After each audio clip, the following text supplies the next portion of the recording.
Hello everyone, myself Priyanshi Sood and I'm here to talk about anthropology subject.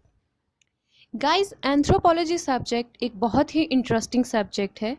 साथ ही साथ ये आजकल काफ़ी पॉपुलर सब्जेक्ट चल रहा है अमंग यूपीएससी एस्पायरेंट्स और ये सब्जेक्ट काफ़ी बेनिफिशियल भी रहेगा specially for those students who are from medical background. Okay, तो चलिए स्टार्ट करते हैं। फ्रेंड्स, आज की वीडियो में मैं कवर करूंगी topic meaning, scope and development of anthropology. तो फर्स्ट ऑफ ऑल बात करते हैं meaning of anthropology. What is anthropology? Anthropology क्या है?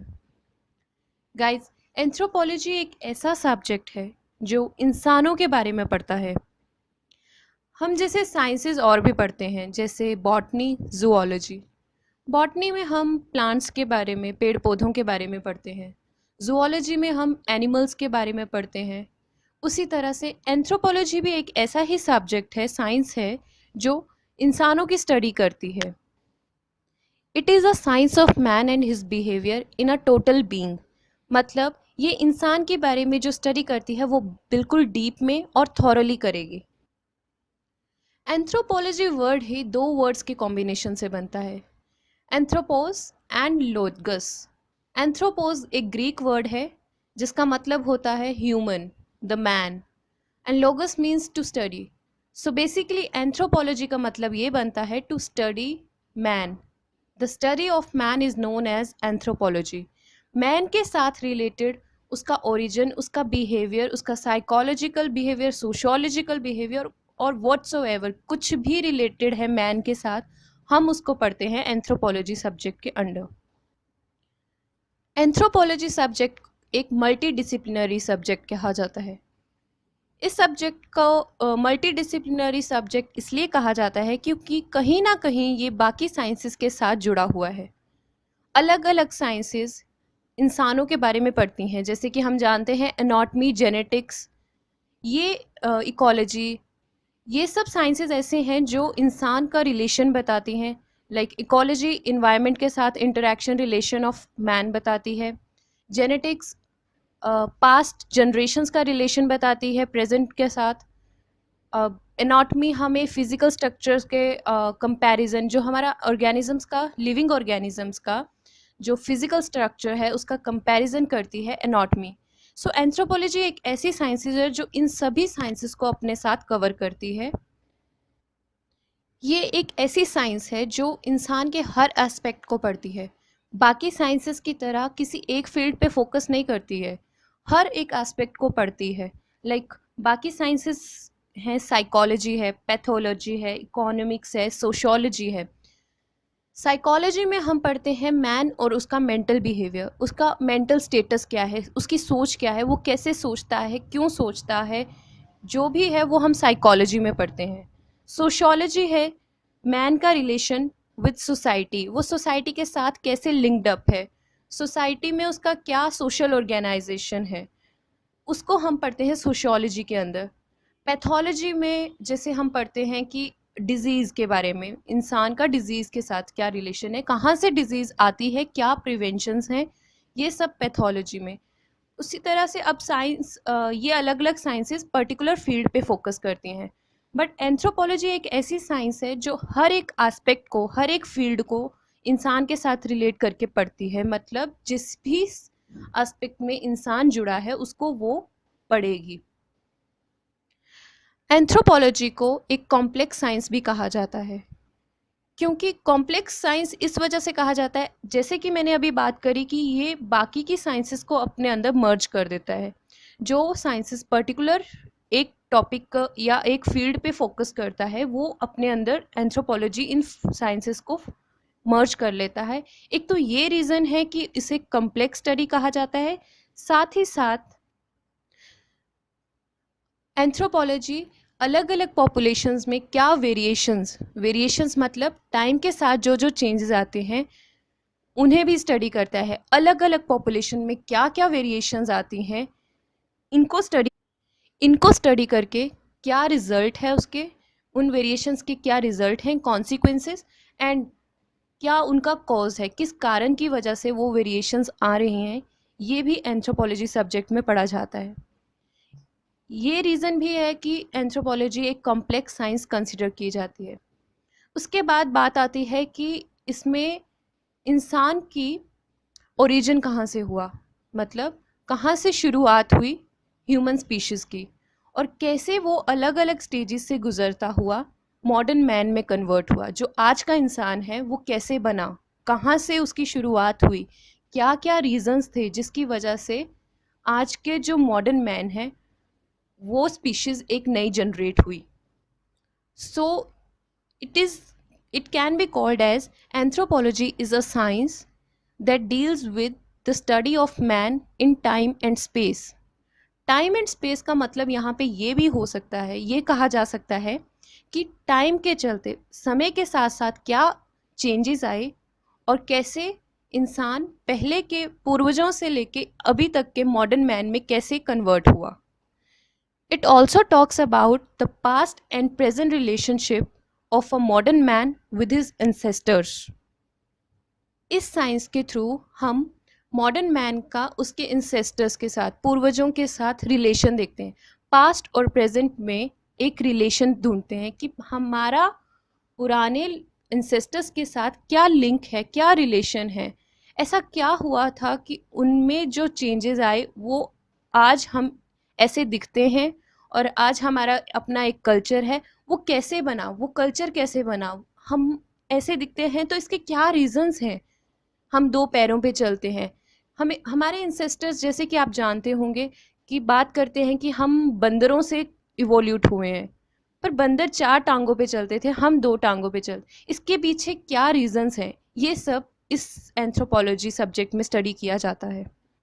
अब पास्ट की स्टडी करने के लिए, पास्ट का रिलेशन देखने के लिए हम ये कैसे करेंगे, इसके लिए हमें पर्टिकुलर एविडेंसेस देखने होते हैं। एविडेंसेस मान लीजिए सबूत, ऐसे हमें सबूत ढूंढने होते हैं जिन्हें हम फॉसिल्स कहते हैं। फॉसिल्स कह सकते हैं कि जो लिविंग ऑर्गेनिज्म मरने के बाद धरती में समा जाते हैं, उनके थ्रू हम पास्ट के साथ अपना रिलेशन देख सकते हैं। उससे हम टाइम पीरियड का भी पता कर सकते हैं कि किस लेयर, अर्थ की किस लेयर में वो एविडेंसेस मिले हैं, जिसकी वजह से हम पता लगा सकते हैं कि वो टाइम पीरियड कौन सा है और हमारा उस टाइम पीरियड के साथ क्या लिंक है।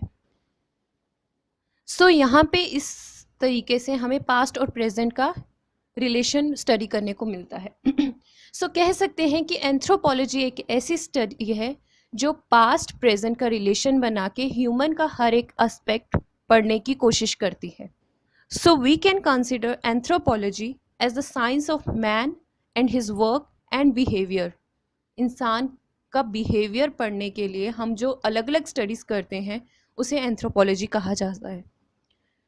अब बात आती है what is the scope of anthropology.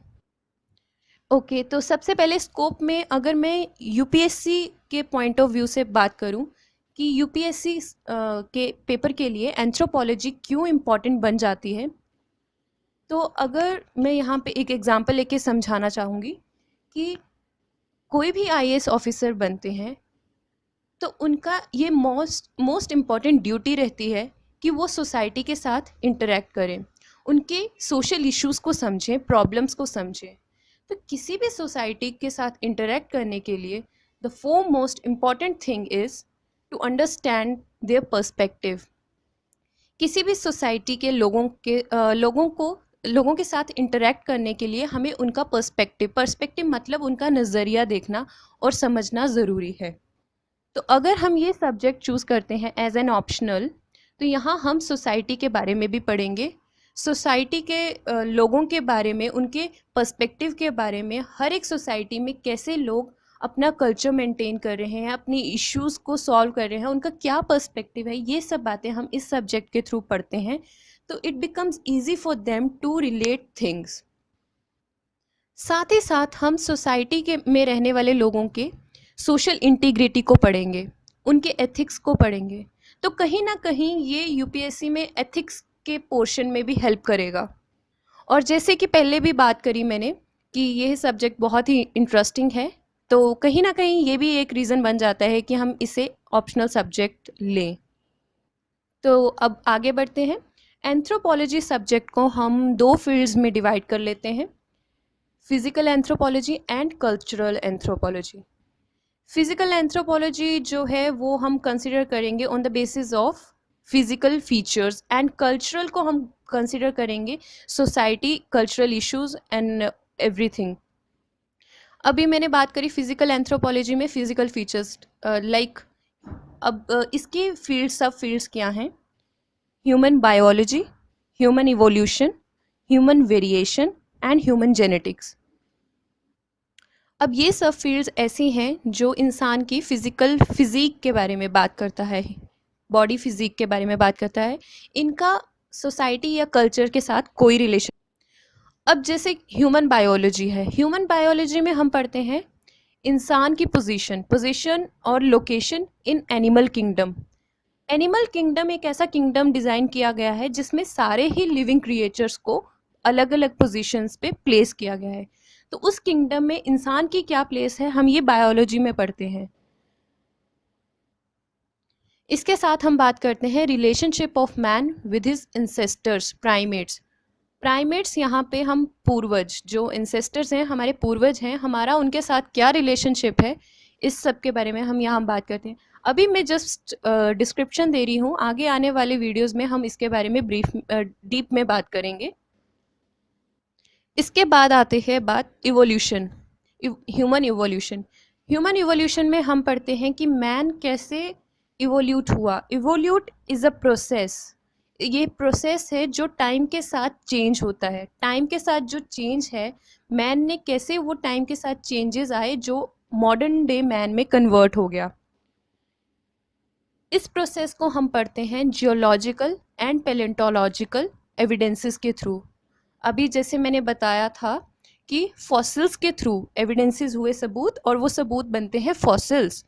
तो जियोलॉजिकल फॉसिल्स वो हुए जो हमें अर्थ की अलग अलग लेयर्स में मिलते हैं, और पैलेंटोलॉजिकल एविडेंसेस वो हुए, पैलेंटोलॉजिकल मतलब फॉसिलाइज्ड फॉर्म्स। किसी भी जो भी हमें सबूत मिल रहा है वो फॉसिलाइज्ड फॉर्म में है, मतलब जो लिविंग बींग्स मर चुके हैं, डिके हो चुके हैं, वो फॉसिलाइज्ड फॉर्म में कन्वर्ट हो चुके हैं। अगर उस तरह से हमें कोई एविडेंस मिल रहा है तो उससे हम इवोल्यूशन पढ़ते हैं। जो जियोलॉजिकल एविडेंसेस हमें अलग अलग लेयर से मिलते हैं, ये कहीं ना कहीं हमें हेल्प करते हैं to estimate age of the particular period, क्योंकि वो जो फॉसिलाइज्ड फॉर्म है वो किसी ना किसी टाइम से रिलेट करते होंगे। तो उनके अगर हम अलग अलग मेथड से, किसी स्टडी से उनकी हम एज का भी पता लगा सकते हैं, तो ये हमारी हेल्प करते हैं एज एस्टिमेशन में भी। इसके बाद आते हैं ह्यूमन वेरिएशन। इसमें हम पढ़ते हैं क्या चेंजेस हैं। टाइम के साथ जो चेंजेस आते हैं उन्हें कहते हैं वेरिएशन। ये वेरिएशंस जो हैं धीरे धीरे हर एक स्टेज के बाद, चेंज होने के बाद, एक स्टेज ऐसी आती है जहाँ पे कंप्लीट डिफॉर्मेशन हो जाती है पुरानी फॉर्म की इनटू न्यू फॉर्म। तो इसको हम बोलते हैं इवोल्यूशन। पुरानी से नई फॉर्म बनना, इसको बोलते हैं इवोल्यूशन। और वो नई फॉर्म किन चेंजेस के थ्रू बनी, उसे हम कहते हैं वेरिएशंस। इन वेरिएशंस के आने की वजह से काफ़ी चेंजेस आ जाते हैं और काफ़ी डिफरेंसेस आ जाते हैं अलग अलग ग्रुप्स में, जिसकी वजह से एक ग्रुप दूसरे ग्रुप के साथ रिजेंबल नहीं करता, और हम इन ग्रुप्स को एक अलग टर्म दे देते हैं जिन्हें कहते हैं रेस। रेस ऐसी टर्म है जो हम ग्रुप्स के लिए यूज़ करते हैं because of differences among different groups. इसके बाद आती है ह्यूमन जेनेटिक्स। ह्यूमन जेनेटिक्स में हम पढ़ते हैं मॉडर्न मैन का रिलेशन उसकी पुरानी जनरेशन्स के साथ। इस जेनेटिक्स स्टडी के थ्रू ही हमें कुछ एविडेंसेस मिलते हैं। इस स्टडी के थ्रू हम कुछ रिलेशंस, कुछ प्रूफ्स मिलते हैं जिसकी वजह से हम ये क्लैरिफाई कर सकते हैं कि हमारा रिलेशन क्या है, हमारी जनरेशन, कौन से ऐसे फैक्टर्स हैं जो हम में आए हैं हमारी जनरेशन से, जिसकी वजह से हम उनके साथ लिंक्ड अप हैं। इसमें हम हेरिडिटी की बात करते हैं। हेरिडिटी होता है कि कौन से ऐसे कैरेक्टर्स हैं जो हमने अपने पेरेंट्स से लिए हैं अपने अंदर, जिसकी वजह से हम उनके साथ रिलेटेड हैं। तो ये सब फील्ड्स थी फिजिकल एंथ्रोपोलॉजी की। अब बात करते हैं कल्चरल एंथ्रोपोलॉजी की। तो कल्चरल एंथ्रोपोलॉजी में हम स्टडी करते हैं culture of particular group of man. तो ये जो कल्चर को अंडरस्टैंड करने के लिए सबसे पहले हमें बेसिक स्टेप्स को समझना ज़रूरी हो जाता है कि कौन से ऐसे रीज़न थे जिनकी वजह से जो इंसेस्टर्स थे, जो हमारे पूर्वज थे, और जो हमारा मॉडर्न डे मैन है जो कि कल्चर फॉलो करता है, तो क्या स्टेप्स उसने बिल्डअप किए जिसकी वजह से आज का प्रेजेंट डे जो कल्चर वो फॉलो कर रहा है वो बना। सो कल्चरल एंथ्रोपोलॉजी को पढ़ने के लिए ये कल्चर सीक्वेंस समझना भी इम्पॉर्टेंट हो जाता है। और कल्चरल एंथ्रोपोलॉजी डील करता है पास्ट, प्रेजेंट, फ्यूचर के लर्न बिहेवियर करेक्टरिस्टिक कह सकते हैं, जो हर एक स्टेज पे वो पास्ट से लेके अभी तक वो करेक्टरिस्टिक्स जो लर्न करता है, मतलब एक कल्चर को सीखता आ रहा है, वो पढ़ना इसमें ज़रूरी हो जाता है। अब कल्चरल एंथ्रोपोलॉजी की भी सब फील्ड्स हैं, जैसे कि pre historic archaeology, ethnology, economic anthropology, social anthropology, ethnography, religious art, musicology, folklore etcetera. सबसे पहले आता है प्री हिस्टोरिक आर्कियोलॉजी। इस स्टडी में, इस फील्ड में हम बात करते हैं जो स्पीशीज़ एक्सटिंक्ट हो चुके हैं, जो लोग एक्सटिंक्ट हो चुके, ख़त्म हो चुके हैं बिल्कुल, उनका कल्चर क्या था, वो कैसे लोग थे, उनके बारे में पढ़ना हम प्री हिस्टोरिक आर्कियोलॉजी के थ्रू करते हैं। अब पुराने टाइम में वो कैसे नेचुरल एनवायरनमेंट में सेटल होते थे, कैसे उन कंडीशंस के साथ कोप अप करते थे, उनके बारे में पढ़ना। वो कैसे फील्ड में सेटल होने के लिए कौन से टूल्स, वेपन्स या कुछ भी ऐसी चीज़ें यूज़ करते थे जिसकी वजह से उनका जो सेटलमेंट है वो इजी हो सके, इसके बारे में हम पढ़ते हैं प्री हिस्टोरिक आर्कियोलॉजी के थ्रू। ये फील्ड बहुत ही हेल्पफुल हो जाती है to understand the sequence of culture, कि कौन से बेसिक स्टेप्स हैं जिनकी वजह से चलते चलते कल्चर आज के टाइम में फॉर्म हुआ है एक बहुत ही न्यू तरीके से। तो ये जो बेसिक स्टेप्स हैं ये अर्लियर टाइम से हमें स्टडी करने पड़ते हैं to understand the basic sequence of culture. तो प्री हिस्टोरिक आर्कियोलॉजी एक बहुत ही हेल्पफुल स्टडी है to understand the basic sequence. इसके बाद आती है पेलेंटोलॉजी। पेलेंटोलॉजी एक ऐसी फील्ड है जो फॉसिलाइज्ड फॉर्म से डील करती है। जो भी फॉसिल्स हमें मिलते हैं उन्हें हम एज अ एविडेंसेस यूज़ करते हैं टू स्टडी पास्ट। वो हमें प्रूफ की तरह मिलते हैं जिसकी वजह से हम पास्ट स्टडीज़ कर सकते हैं। वो हमें एक सीक्वेंस बता देते हैं कि इवोल्यूशन किस रिगार्ड में हुआ है और किस तरह से हुआ है with the help of those fossils. साथ ही साथ वो जो फॉसिल्स मिल रहे हैं इससे हमें ये पता चलता है कि उस टाइम पे कैसा मटेरियल यूज़ किया जाता है। तो कहीं ना कहीं हम ये समझ पाते हैं कि उस टाइम का मटेरियल कल्चर क्या था। तो ये हो गई पेलेंटोलॉजी। इसके बाद है इथनोलॉजी। इथनोलॉजी सबसे पहले इसको बताना चाहूँगी कि एज अ कंसिडर किया गया था सेपरेट ब्रांच इन 1840। इथनोलॉजी में हम कल्चर्स का कंपैरिजन करते हैं, अलग अलग ग्रुप्स के जो कल्चर्स हैं उनका कंपैरिजन करते हैं, तो कहीं ना कहीं इसे कल्चरल एंथ्रोपोलॉजी भी कहा जाता है। इसके साथ ही है इथनोग्राफी।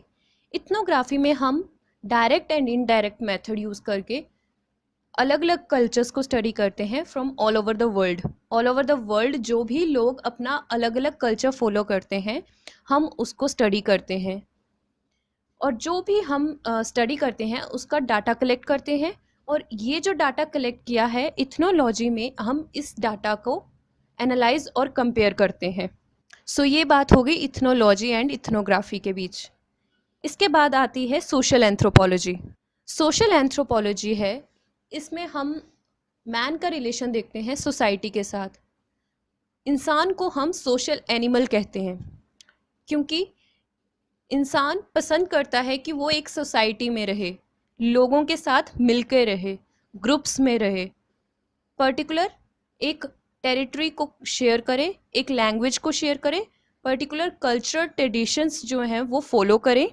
इन्हीं बेसिस पे हम उसे सोशल एनिमल बोलते हैं क्योंकि वो एक अपनी सोसाइटी फॉर्म करता है और उसके साथ एक रिलेशन बिल्डअप रखता है। सो सोशल एंथ्रोपोलॉजी जो स्टडी करता है various aspects of society in keeping with cultural development को साथ में रखते हुए वो सोसाइटी के साथ जो उसके रिलेशन है उसको पढ़ता है।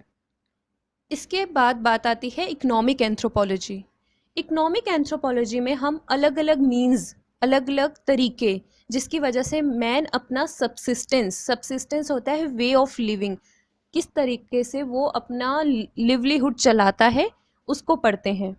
कहाँ से वो अपना फूड कलेक्ट करता है, कैसे वो डिस्ट्रीब्यूट करता है और कैसे कंज्यूम करता है, production, distribution and consumption of food. इस चीज़ में मटेरियल ऑब्जेक्ट्स भी कह सकते हैं, फूड के साथ साथ मटेरियल ऑब्जेक्ट्स, अलग अलग ऑब्जेक्ट्स दैट ही यूजेस, इसको हम कंसिडर करते हैं इकोनॉमिक एंथ्रोपोलॉजी के अंदर। द नेक्स्ट सब फील्ड इज रिलीजन।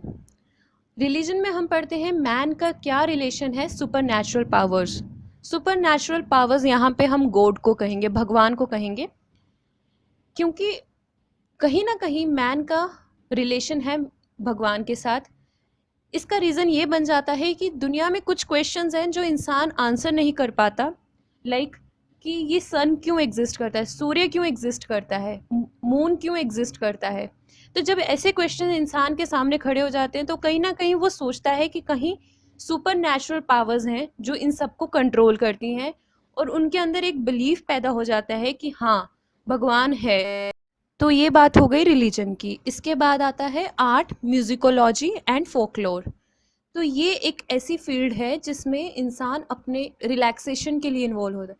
अब वो किसी सोसाइटी में रह रहा है, सोसाइटी में रोज़ वो कहीं ना कहीं कोई ना कोई सोशल इशू के साथ डील कर रहा है, तो after getting involve with such situations उसे रिलैक्स भी होना है, रिलीफ भी चाहिए। तो फॉर रिलैक्सेशन एंड रिलीफ वो डांस, सिंगिंग, आर्ट, म्यूजिक इन सब में इन्वॉल्व होता है to get his basic relief. तो ये सब फील्ड्स थी कल्चरल एंथ्रोपोलॉजी की। तो अभी हमने बात कर ली स्कोप ऑफ एंथ्रोपोलॉजी और दो फील्ड्स और उसकी सब फील्ड्स डिस्कस करी। इसके बाद छोटी सी डिस्क्रिप्शंस है अप्रोचेज ऑफ एंथ्रोपोलॉजी। कौन सी अप्रोचेज हैं जो हम एंथ्रोपोलॉजी में यूज़ करते हैं टू स्टडी इट डीपली।